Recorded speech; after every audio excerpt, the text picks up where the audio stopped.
Thank you for tuning in to Docs and Boxed. Make sure you guys like this video and subscribe to our channel so that more people can get the content that you love. Enjoy! Welcome to episode 8 of the Docs and Box podcast. I'm doing things a bit differently this episode.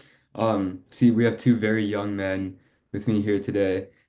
Derek Chen and Chinmay Khare. And although they are not MDs, I would trust them to operate on me even today.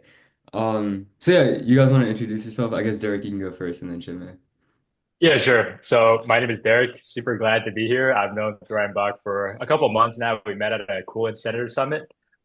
So I'm a senior at Towson High School, and I am an aspiring doctor.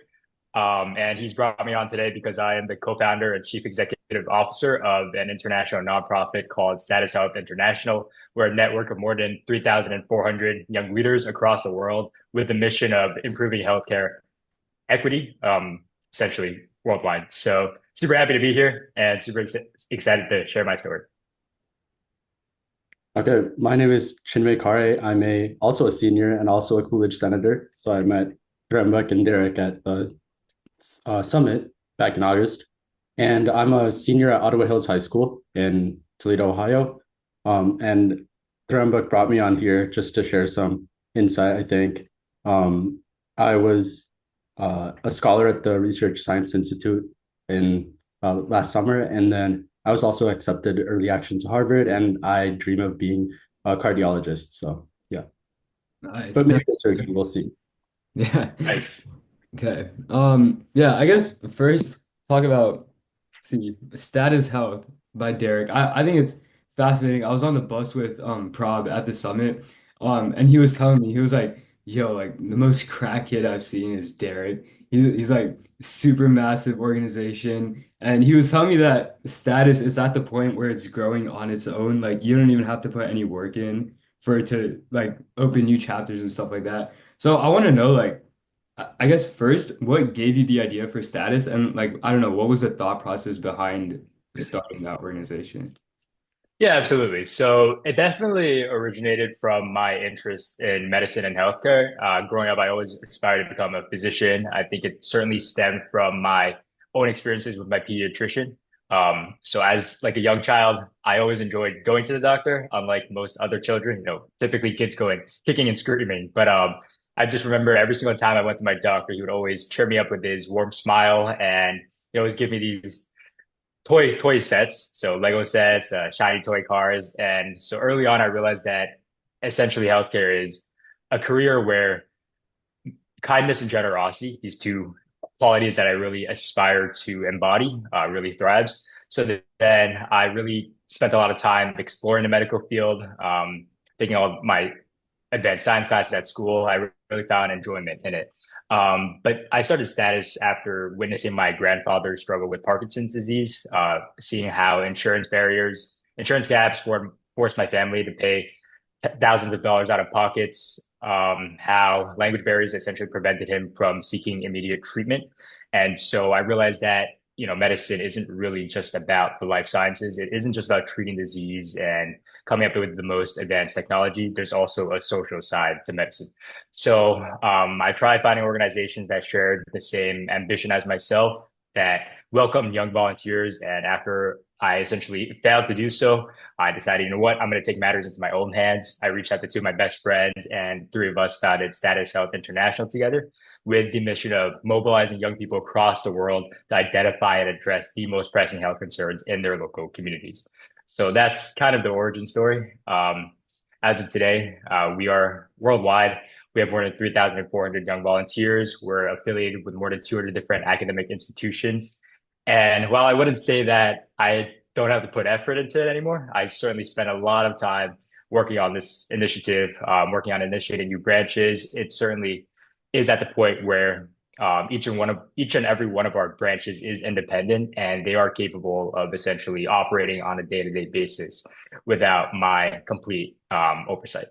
Yeah. I, So if you have any specific questions, I'd be happy to go in more there. yeah, that's cool because I think a lot of I don't know, I think obviously we have like seen a lot of high schoolers starting nonprofits organizations like this and stuff for their own causes. So, but the issue with those is I guess not issue, but I think they fall short in growing really big, like often it's to the point where like it grows a little bit like it's decently sized, but I think it's still like I don't know, there's still like a risk that when I don't know they go off to college, start getting busy with other stuff, then the organization can die out maybe. So what was like I don't know, how did you take it to such an extreme scale, like international, global, worldwide? Like what was the I guess the business side of taking it, like advancing it that far? And Yeah, of course. I just want to add on to the question. How did you like get all these partnerships with these academic institutions and also just like advertising, like raising awareness? How did you go about doing that? Yeah, absolutely. So in the beginning, we started as a really small grassroots organization. It certainly was difficult, reaching out to young people, finding people who were interested in essentially helping us advance our goals. So we started with social media, and it certainly took a lot of time, a couple months of just trial and error, trying to figure out how exactly we could game the algorithm in a way that could reach the most number of people. So I experimented a lot with meta advertisements, so using Instagram's official advertising tools, and essentially reached a point where I was running ads on the Status Health International social media account for around $1 a day, and we were reaching hundreds of thousands of people just with that. And that really helped us gain a lot of attraction and a lot of reach. And then when we initiated our leadership programs for young people to enroll and essentially learn how to initiate their own branches at their own high schools, colleges, or medical universities.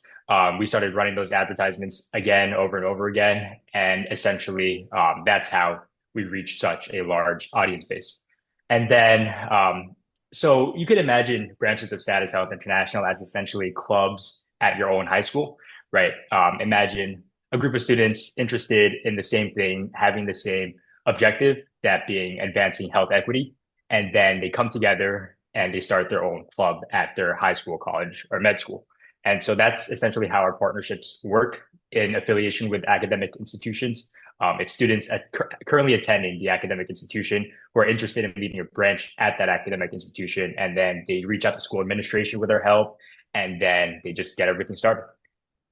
Yeah. And you mentioned like the mission statement was advancing healthcare equity, right, across the world. So Yeah, exactly.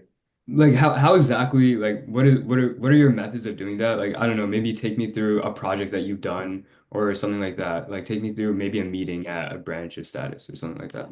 Yeah, of course. So most of the work that we do is centered around awareness.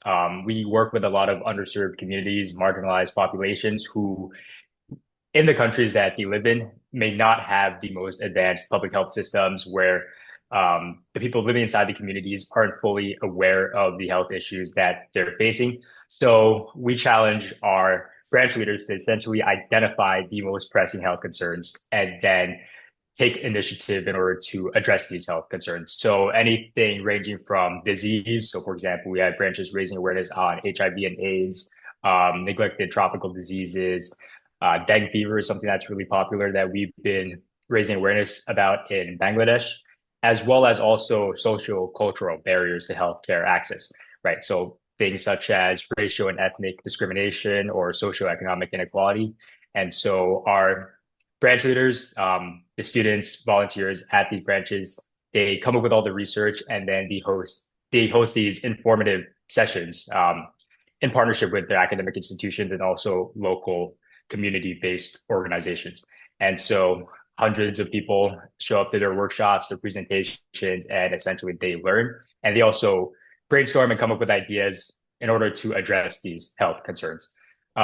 So as of now, most of our work is awareness, essentially teaching communities how exactly these health barriers function, and they're slowly working towards actually solving them.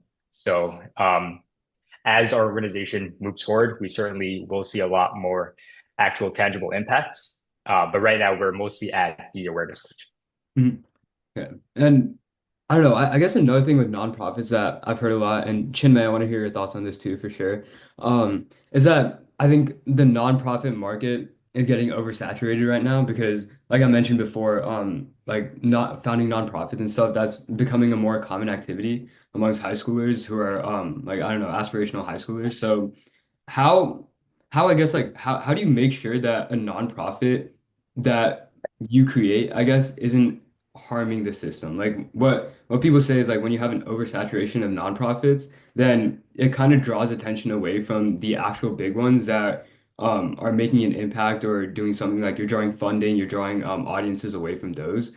And often, like I mentioned before, like these nonprofits that high schoolers create die off after the high schoolers graduate from high school. So I don't know. I guess what are your thoughts on that? Like, should we, I don't know, be more stringent on what it takes to gain like the nonprofit designation? Should we try encouraging students to maybe do more research into what nonprofits are already existing so that they don't create an organization that's already being targeted by like for a cause that's already being targeted by another org or I don't know, like what are some solutions and what do you guys think on that topic? I can answer this first. Um, I feel like yes, I think there should be a little bit more barriers, but also uh I feel like it's not that detrimental to have all of these not-for-profits because some of them, like I said, like some high schoolers are just making them and they don't actually like put in much work besides saying, oh, I to put it on their resume for college apps or whatever that, hey, I founded a not-for-profit. We did these two events and then it dies off. So like I feel like some of them are very short-lived. And so there's not much harm that comes from them. And um speaking for colleges specifically, I feel like it's very easy to tell if the student is actually like passionate about their not profit or I mean nonprofit, or if they're just doing it just for colleges. I feel like that's pretty easy to tell.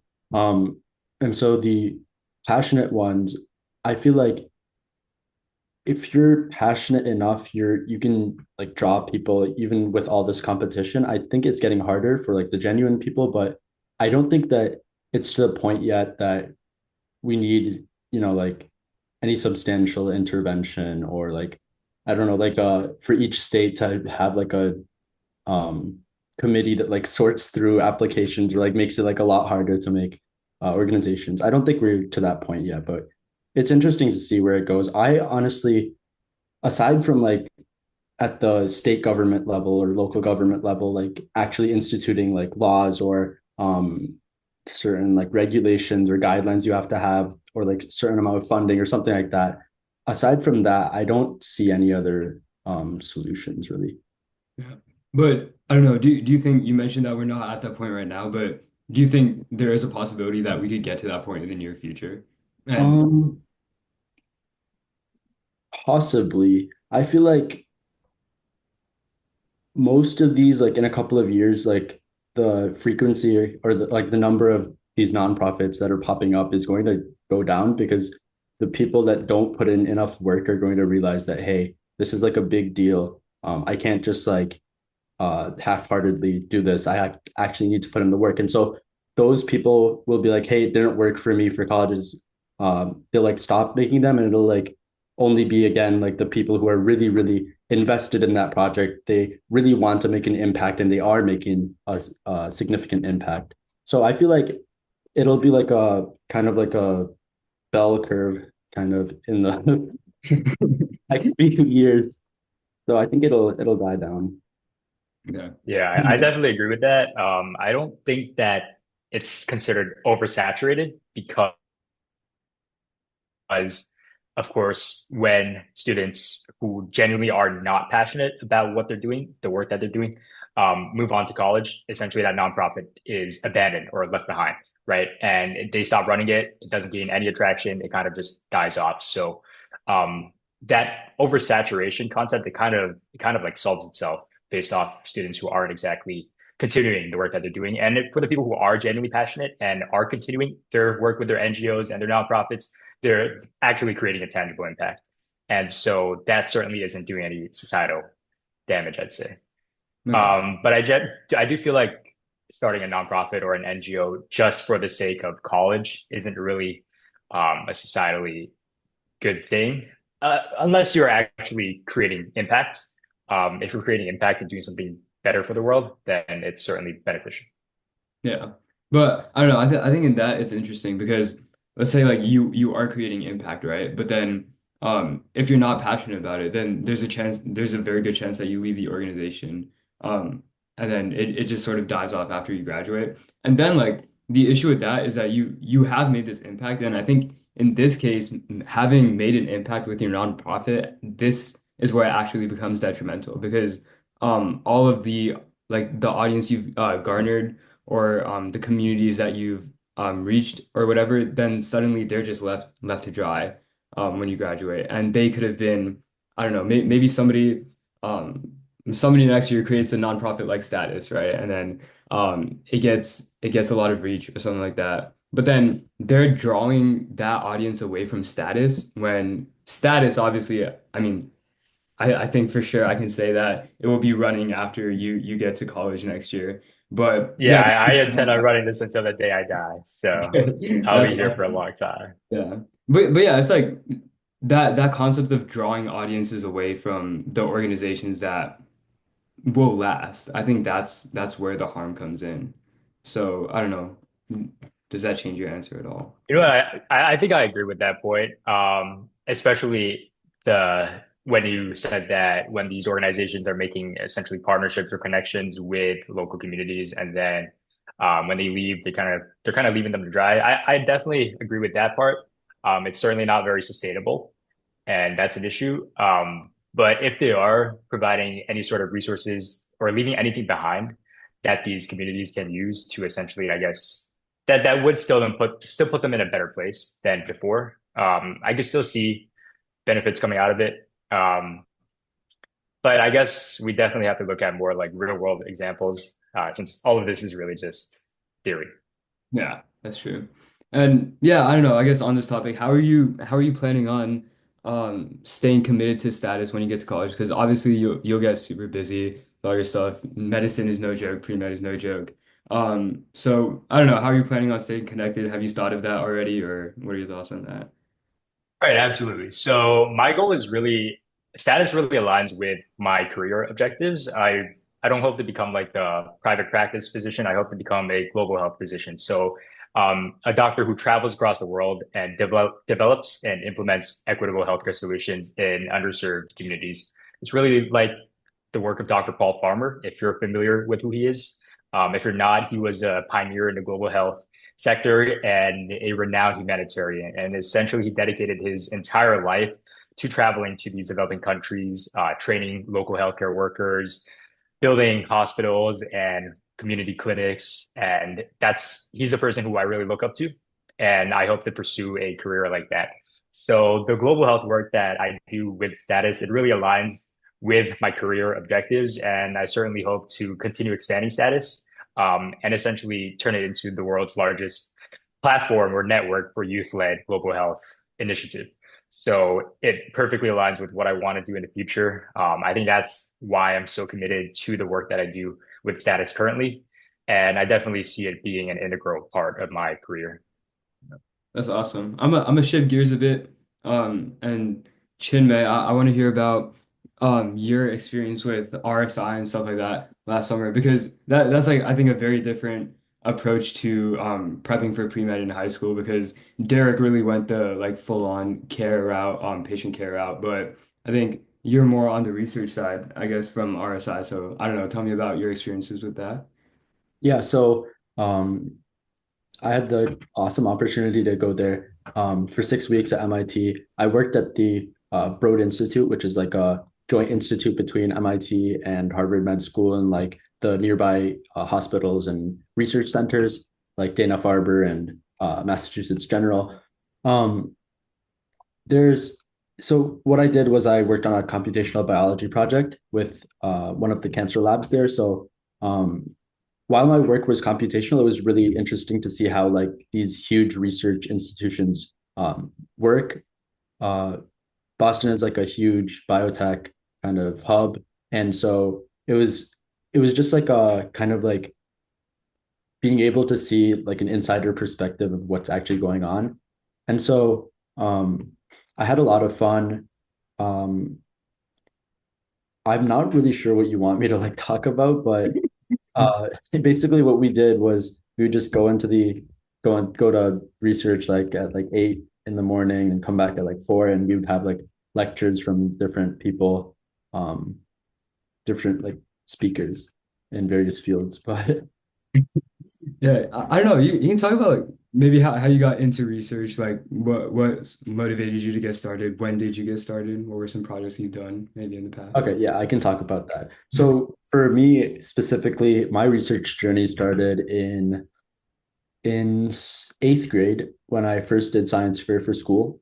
Um, I did a project on, I think, like the relationship between oxidants and antioxidants using like fluorescence and this certain molecule to like kind of have like a measuring tool for that. That was pretty fun. It was kind of low level though. I wanted to do something more. So I learned about like um, in my general science class in eighth grade, I learned about like renewable energy and solar cells. And also I learned that the local university actually has like a top 10 program in the world for solar cells specifically. And so I was like, hey, that's amazing. So I found out about this research program called the Research in Science and Engineering program. It's a very local program. And what they do is they basically match you up with a mentor, and just like RSI, and you work with them on a project. And um, they also give you a stipend, which is nice. So that was some free money. But I actually reached out to a professor by cold emailing in the winter of ninth grade. And so my internship was lined up for the uh, like program. I applied to it in the summer after 10th grade. And so um, between meeting my mentor and then actually finishing my research in the facilitated program, I was basically just like learning the theory behind my research because basically my research was on in computational material science with the hope of investigating a newly found material and looking at its like theoretical properties using supercomputing and just like computational methods.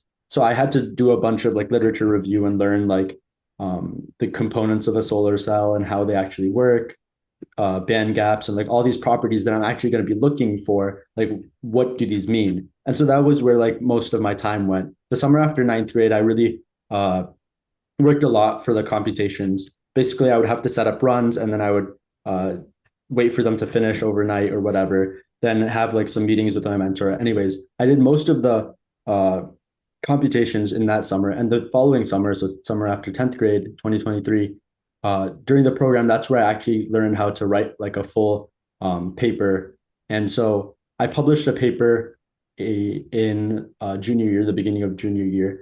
And that was really kind of, I think, like the catalyst that like helped me get into RSI and like get more into research. So I presented my work at several conferences. I was able to like meet companies there. They had like a bunch of stalls for different companies. I really, really got into a deep dive in that field. Um, but I would say if you have a passion for something and you really want to do it, I would just, the best thing is honestly just find a bunch of people near you, or, you know, with computational projects, you can do them from anywhere. So you don't need to restrict yourself to people that you can, or labs that you can work in within like an hour of you or whatever your range is. And I would just cold email. But the thing that people kind of don't realize is how many cold emails you have to send out. It's not 10, it's not 20, it's not even 50, it's more like 100 or 150, because these professors are not going to respond. Usually you're not going to get any responses. Out of 100, you might get like 5 responses, and some of them might turn out to be like, hey, you're not going to work, be a good fit for us, or whatever. You might work a little bit on the project and realize that, hey, this isn't going anywhere. So yeah, people don't realize the magnitude of the effort you have to put in. After cold emailing, hopefully you'll get a project. And I would say you just need to kind of, it's best during the summer to do it because you have a bunch of free time and you just pour in as much of your time as you can towards that. I think that research is really, really helpful, uh, not in terms of just like developing your own curiosity and work ethic and learning, about research, but also like the writing aspect of it. If you're going to write like a paper for science fairs or a paper to get published, it's really important to learn that kind of technical writing piece, which in any field is going to be very, very useful. Hmm. And talk to me some more tips about cold emailing because I know that's a big roadblock that a lot of people run into. I have a couple of juniors right now that keep asking me about it, but I never really went down that path, so I can't really give them answers. But apart from just sending a bunch of emails, like the emails themselves, how do you construct them? Do you personalize them? Like, I don't know, tell me about that. Yeah. So for the cold emails, it's a pretty general template. You can like look one up or you can just like write one out.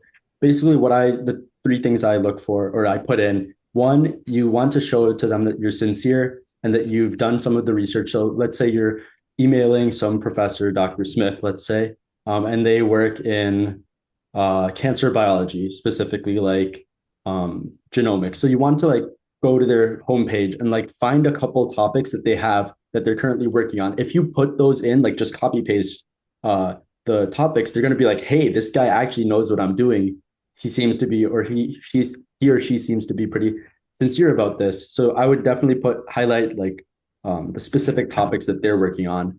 The second thing is that you want to show that you're like a strong um, high schooler, like a strong candidate. So um, most professors don't work with high schoolers, not even undergraduates. They solely work with graduate students. So you want to show them that even though you're a high schooler, you're capable of working just as much as a graduate student. And so either you can just like, you don't need to like brag, but you should say like, hey, I have a high GPA. I've taken hard classes. I know this sounds like cringy, but like it works.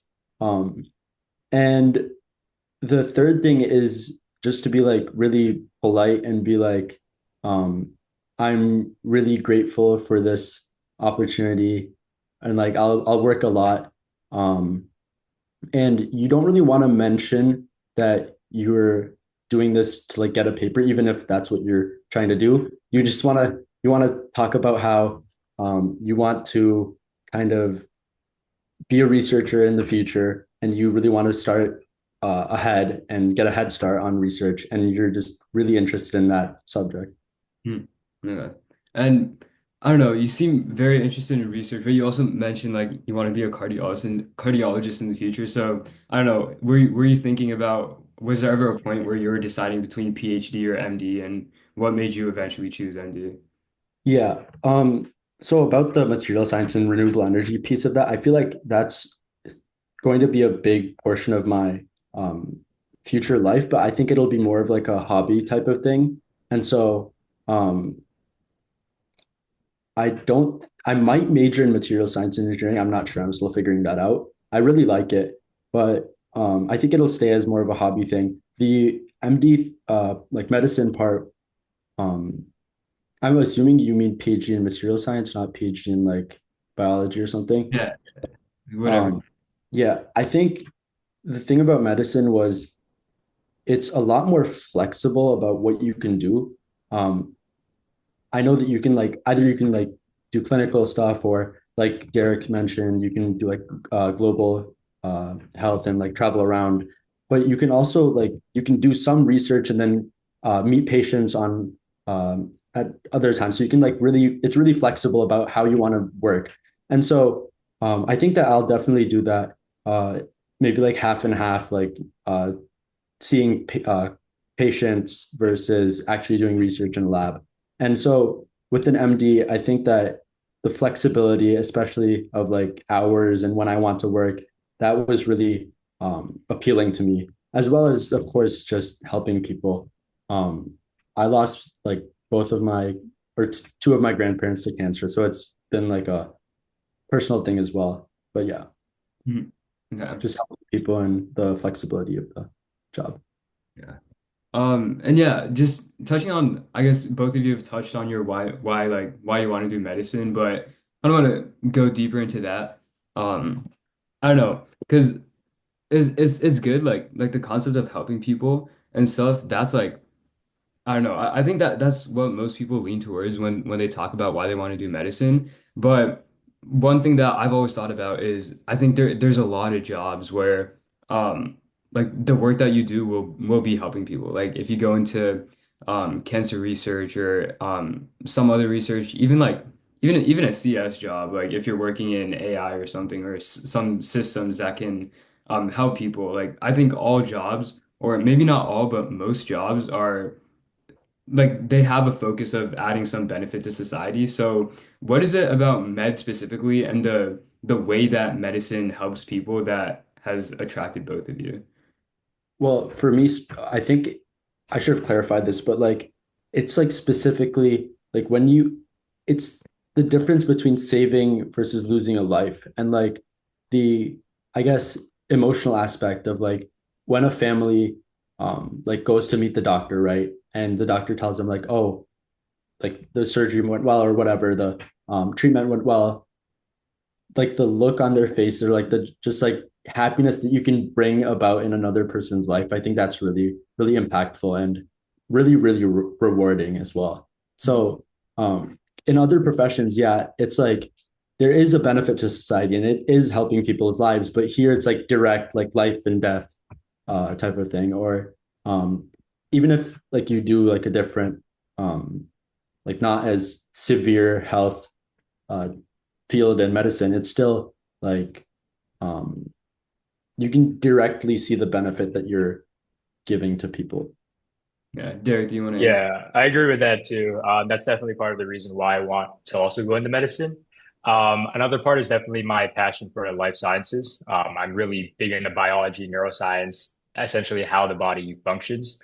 I've really enjoyed taking all my advanced science courses, and that's certainly reinforced my conviction to pursuing medicine.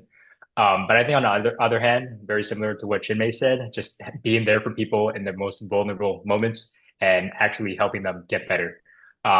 For me, I've gained a lot of patient care experience in my high school career, whether it be volunteering at hospitals, working in EMS, or even just serving as like president of my school's healthcare oriented clubs, like the Pre-Med Society and the Global Health Clubs. And so to me, medicine, it's also a way to integrate my passion for social justice reform. Since I really hope to become a doctor who isn't just centered around treating the patients, but also improving access to quality healthcare, taking into consideration what patients have to go through essentially before they enter the hospital, before they enter the clinic, and then how they recover after. Right. In the society that we live in today, the healthcare system, I mean, it's pretty safe to say that it's broken.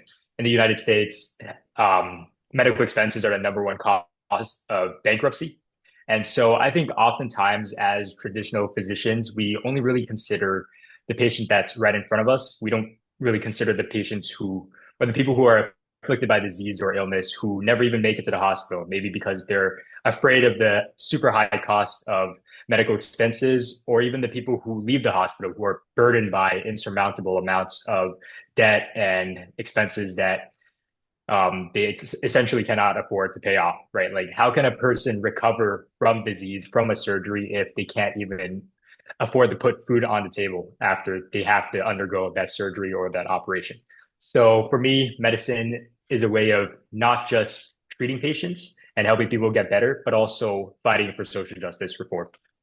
It's interesting that you bring that up because I think that's something that more people are starting to pay attention to, especially with the whole Luigi Mangione thing that happened recently. I think like he shot the UHC CEO, and then I think shortly after that, what was really interesting, and I didn't see as many people talking about this. It was I think a doctor. I forgot what exactly the details were, but some doctor sent in a letter to United Healthcare, and then it was I think it was like a satirical thing, but they were writing about how the insurance company didn't let them give the kid, like some kid, nausea medication or something like that. And because of that, the kid was vomiting and stuff.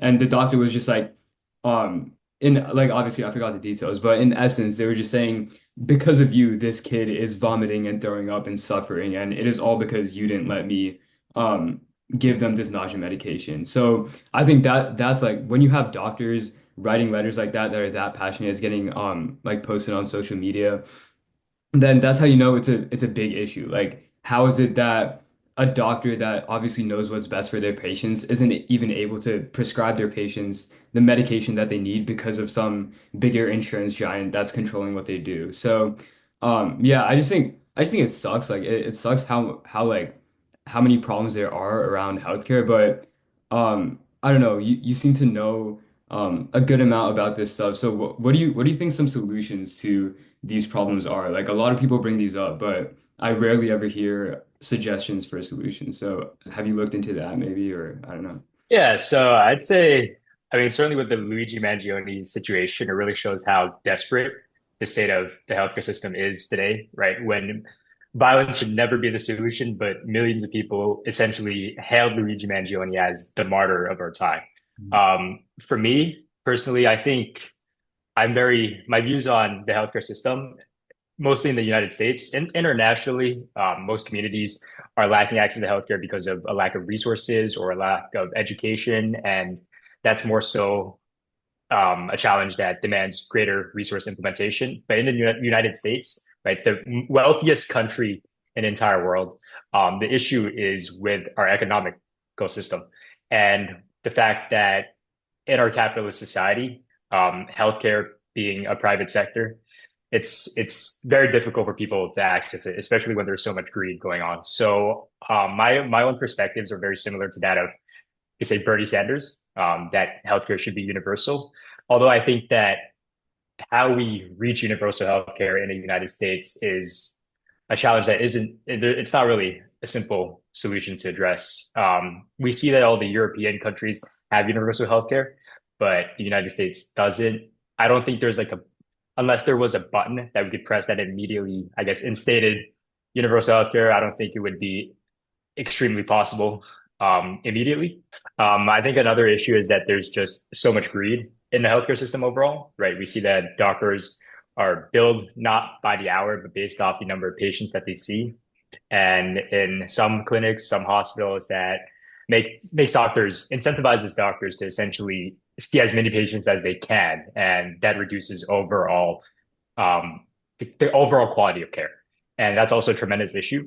My personal perspective or my personal opinion is that there should be more of a humanities focused education in medical schools.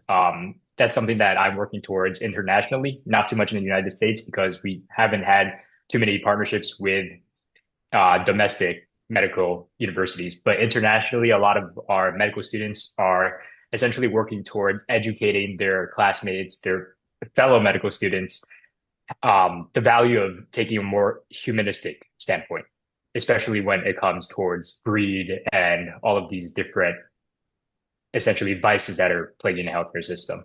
Um, so that's another thing that I think could be added to improve the healthcare system globally. Yeah, I think it is really good that you mentioned that because I think definitely the way a lot of people approach education, it's very like narrow. I think it's just and especially with something as rigorous as med, it's like, dude, I need to lock in on this OChem or something like that. It's just like that's all you're focused on. And I guess rightfully so because you do want to be a good doctor, you want to be a knowledgeable doctor. But I think conversations like this and learning about like the broader humanities like the humanities issues that come with medicine that's super important because it's one thing to just have the conversations about oh like the US healthcare system sucks but it's an entirely different thing to have the conversations about hey like given what I've learned in like I don't know X humanities class or X like Y humanities class I think this is a solution we could have to those issues that we keep talking about because that's when it goes from just like negativity and just hate and towards like the more productive side where you're actually solving the issues that you're talking about. I don't know, like, Yeah, do you have any yeah, thoughts? I fully agree. And I think one more thing is that in the way that medical education, at least in the United States, is organized and shaped right now, I think that it's way too long and it's also way too expensive. If more medical schools went tuition free, I think that would really incentive aspiring physicians and doctors to more so treat patients for the sake of quality instead of quantity, right? So many new physicians are essentially scrambling to see as many patients as they can to increase their billings so that they could pay off that medical school debt and that college debt. But if those costs were reduced, I think we could see a lot more physicians essentially striving for altruism rather than the need to essentially improve their financial situation. Yeah, and that's a really fair point because you can't blame like the new coming doctors for that because they need to put a roof over their heads, they need a house over their heads, and the amount of debt they have is absolutely horrendous. And especially when you think about um like you mentioned the length of it, like I don't know, for me, I want to do neurosurgery, so I'd be like a practicing doctor, I think at age 35, which is an insanely old age. Like all my 20s gone, half my 30s gone. It's like, yeah, like I need money, obviously. So yeah, you can't fault the doctors, and I think there needs to be like a systematic change, and that would do a lot to help, I guess. Yeah. Yeah, do you have any thoughts? Oh, me. Yeah. Um, Not really. I think you covered everything. Okay. Okay, tough. Yeah, and sort of on this topic, we're talking about studying other things apart from just like the science and I guess the monetary aspect of it too. I think what we're seeing now is a lot of doctors kind of have these side hustles going on. Like I see on Instagram, there's a lot of doctors, I don't know, making content on IG Reels or something or TikTok. Um, I guess me like I'm really into writing, so I'm planning on doing like some side hustles with that. Just also just to like I guess expand my knowledge and also make some money while I'm at it too. So I don't know, do you guys have any plans on side hustles or thoughts on what you might want to do apart from medicine when you're studying? I don't know about a side hustle, but I do have like some projects or hobbies that I want to do. One is I have a nonprofit as well, but it's not medicine focused, it's languages focused. I think that English is, of course, it's the most spoken, and a lot of like, especially in terms of research and science, most of the frontier work is published in English. And so in like places like India and other developing countries, there's like really bright minds, especially in rural communities, but they just haven't been given exposure, like food for their brains to develop. Um, and so I think that the English learning, kind of like the resources are pretty poor, especially for those low income slash low resource communities. And so in college, I want to expand my um, organization through like a club or something. And right now, it's just uh, one language, one Indian language, and teaching them English. But I want to expand it to other low resource languages, especially like Vietnamese or Swahili and Quechua and all these like indigenous languages, especially in South America.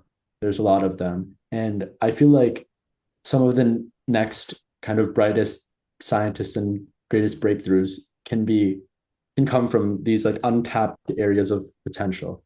And so I feel like that's very important. Um, I also want to do something with my renewable energy interests, whether that's working with um, big people in the field or with the government, um, as we're transitioning to renewables. Um, but yeah, I think it wouldn't be focused on like making money like a side hustle, but just more of like a passion project. Yeah. Derek, you. Yeah. I certainly have a lot of passions outside of just medicine too.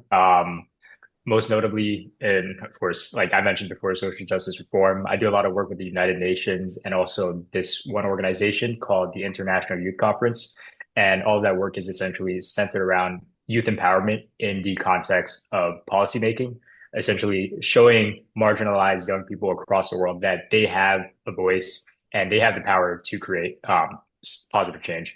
I guess in terms of side hustles, I'm definitely going to look towards doing something entrepreneurial in college, especially because I want to become a global health physician. And unfortunately, that's not the most profitable career to go into. And so I'm definitely going to be looking for a way to make money on the side so that I could essentially do what I want to do and what I'm genuinely passionate about without having to worry about finances. Mhm. Yeah. So, yeah. I guess given that like with like these like side projects that we want to work on, a lot of people there's a saying Prob was telling me about is like your network is your net worth or whatever. So I think with the Coolidge Senators community for all three of us, Chinmay, you have the RSI community, and Derek, newly admitted Coke Scholar. I don't know. Tell me about how you guys plan to use your networks to help you build your projects that you want to work on. Okay, yeah, I'll go first. I've already collaborated with a lot of coolest senators in the past, even though the program was so recent. For example, on this podcast with the two of you, and I also had the opportunity to organize a um, a seminar at the International Youth Conference with another friend of mine from the Coolidge Senators. His name is Kendall Wu.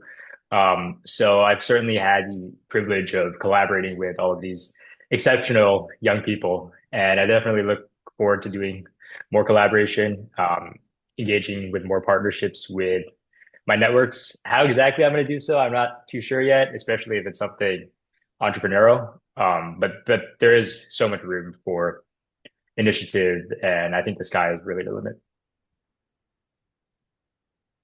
Chinmay. Mm. Um, I think that the question was like partnerships with uh like the networks that we have.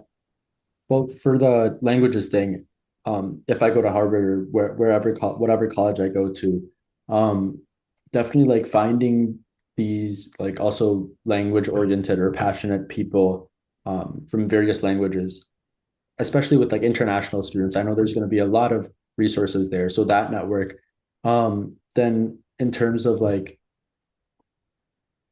solving some of the like societal issues related to healthcare, like the greed and like the reform that needs to happen. I think the Coolidge Senators program is very, very useful for that because I'm sure that a lot of these people are going to be very involved in government, especially like running for elected office and various different positions. And so I think that having that kind of resource, um, being close with these people is very valuable.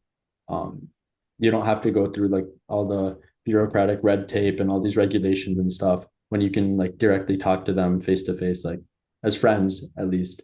Um, that sounds like uh corrupt, but I didn't mean it like that.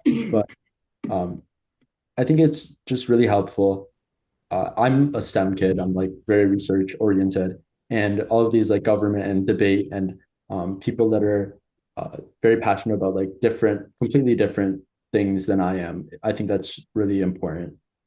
Yeah. And yeah, Yeah. And last thing, just to end on, if just a sort of a more fun question, I guess, and something, I guess, more accessible to the people in our audience. If you guys could go back in time and you were um, at a coffee table with your freshman year self, what advice would you give yourself as you go through high school as somebody aspiring to go into pre-med?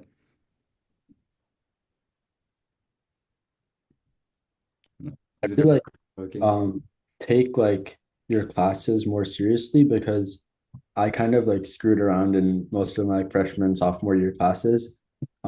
And kind of like the topics that you learn about are like really helpful. I would have also told myself to like research more, like learn more things in different fields, not just like STEM. Like some of my friends um, at RSI, we were having like a philosophical conversation. I couldn't really input anything, but it was really amazing to see how much people like know. And so just like know more about the world, different fields, especially humanities. Just don't stop being curious.